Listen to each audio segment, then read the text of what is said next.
BJP में बगावत थमने का नाम नहीं ले रही है। पहले जिस तरह केंद्रीय नेतृत्व की ओर से मंथन किया गया और जो है प्रदेश के जो नेता हैं उनको दरकिनार करते हुए आला कमान ने जो आंतरिक सर्वे किया, उसके बाद पहली लिस्ट निकाली। पहली लिस्ट निकालने के बाद ही विरोध के स्वर तेज हो गए। बगावत जो है अपनी ही पार्टी के खिलाफ जो है नेता करते हुए नजर आ रहे हैं। चाहे वो विद्याधर नगर सीट की अगर बात हो, यहाँ पर भी बगावत देखने को मिली थी। नरपत सिंह राजवी की ओर से बगावत शुरू की गई, लेकिन दूसरी लिस्ट में जिस तरह चित्तौड़ से नरपत सिंह जो है राजवी को शामिल किया गया, तो ऐसे में बीजेपी विधायक चंद्रभान सिंह आक्या ने विरोध शुरू कर दिया। कल भी जो है चंद्रभान सिंह आक्या के समर्थक थे, उनकी ओर से पार्टी कार्यालय के बाहर प्रदर्शन किया गया था, जिसके बाद पार्टी के शीर्ष नेतृत्व की ओर से फैसला लेते हुए अनुशासन समिति ने जो फैसला लिया, उसके बाद 4 पदाधिकारियों को जो है पार्टी से निलंबित कर दिया। इसके साथ साथ ही अलग अलग जगहों की अगर बात करें, टोंक में भी बीजेपी के पदाधिकारियों का विरोध प्रदर्शन साफ तौर पर देखने को मिल रहा है। अगर बात करें झोटवाड़ा विधानसभा सीट से, यहाँ पर राजपाल सिंह जो है शेखावत है, उनको उम्मीदवार माना जा रहा था, लेकिन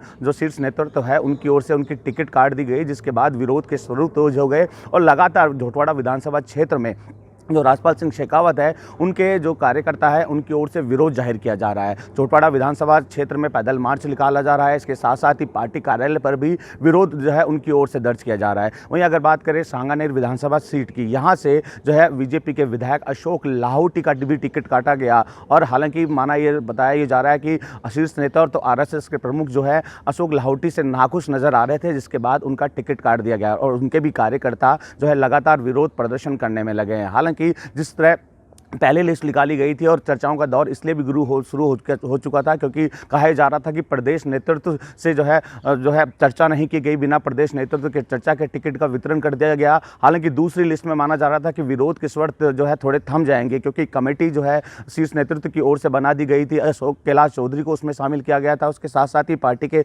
पदाधिकारियों को और कार्यकर्ताओं को भी इस कमेटी में शामिल किया गया था, लेकिन दूसरी लिस्ट निकलने के बाद भी विरोध के सुर लगातार तेज होते हुए जा रहे हैं। पार्टी ने सांसदों को तो मैदान में उतार दिया है। पहली लिस्ट में जो सांसदों को उतारा गया, लेकिन दूसरी लिस्ट में सांसदों को नहीं उतारा गया। ऐसे में चर्चाओं का दौर इसलिए भी गर्म हो गया क्योंकि कई विधायकों का जो है टिकट काट दिए गए और उनके स्वर तेज हो गए। हालांकि जो पार्टी का शीर्ष नेतृत्व है वो जो बगावत करने वाले हैं उनको मनाने की कोशिश तो करने में लगा है, लेकिन बगावत थमने का नाम नहीं ले रही है और इस बगावत को ही भांपते हुए कांग्रेस लगातार मंथन करते हुए अपने दावेदारों की लिस्ट निकाल रही है। हालांकि बीजेपी लगातार कोशिश करने में लगी है। कहा यह भी जा रहा है कि वसुंधरा राजे को जिम्मेदारी दे दी गई है और वसुंधरा राजे स्थिति को भांपते हुए इन बगावत करने वालों को रोकने की कोशिश भी उनकी ओर से की जा रही है। लेकिन बीजेपी प्रदेश अध्यक्ष सीपी जोशी कह चुके थे कि जो जिताऊ कैंडिडेट होगा उसको ही टिकट मिलेगा। पार्टी का शीर्ष नेतृत्व अपने स्तर पर आंतरिक सर्वे कराया, सर्वे के बाद जो है मंथन भी किया गया, उसके बाद जो है लिस्ट निकाली जा रही है। हालांकि उनका ये भी तर्क है कि एक एक विधानसभा क्षेत्र में जिस तरह दावेदार बड़े हैं